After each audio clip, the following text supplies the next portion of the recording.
Bonjour, je suis Jerry Stahl, auteur de Mémoires de Ténèbres.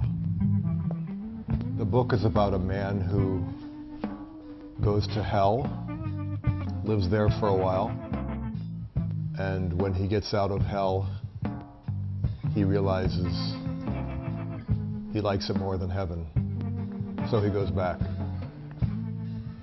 It's a memoir, so none of the characters are invented. Unfortunately, the entire book is true. Life would be easier if I had just made these people up.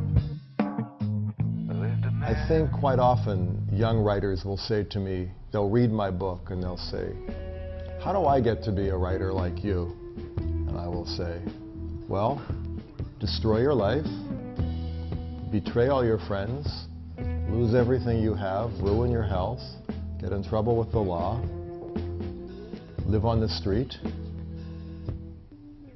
and you too can be a writer. It's great advice for the kids. I did not have a nanny. My parents used to go out of town, so they would leave me with strange women, drunks, lonely old spinsters, ladies who talked to their cats. This lady was very special and bizarre in an inappropriate way, and she used to like to put candy on her nipples, and she would like me to bite them off. Fortunately, despite experiences like that as a young man, I grew up to be completely normal. The way I write has changed quite a bit because I was homeless at the beginning.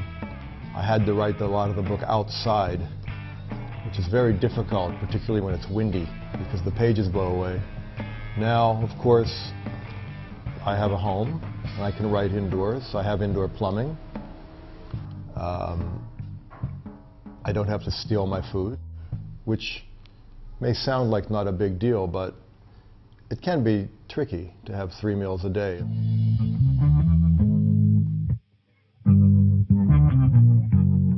My writing now is less fueled by that kind of wild desperation that I had then. I was about 5 minutes off of heroin when I wrote this book, so I was perhaps more raw, more unsparing, and more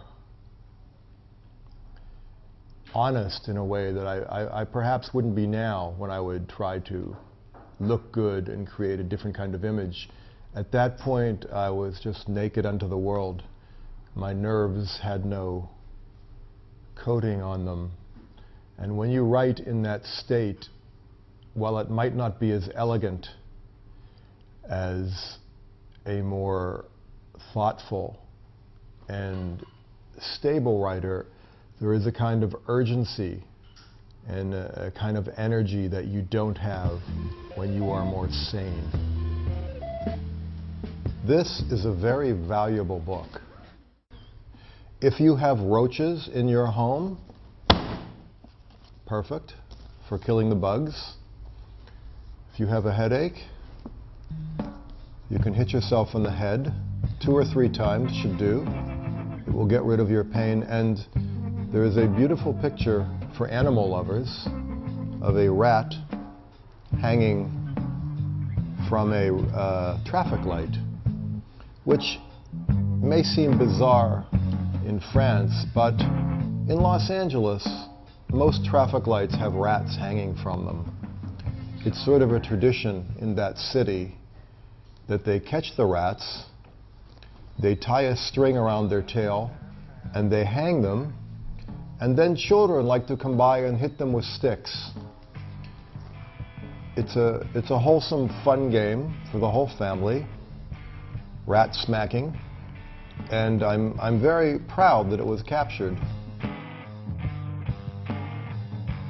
Hanging a rat is also an expression for a bodily function that I will not describe, but you can well imagine.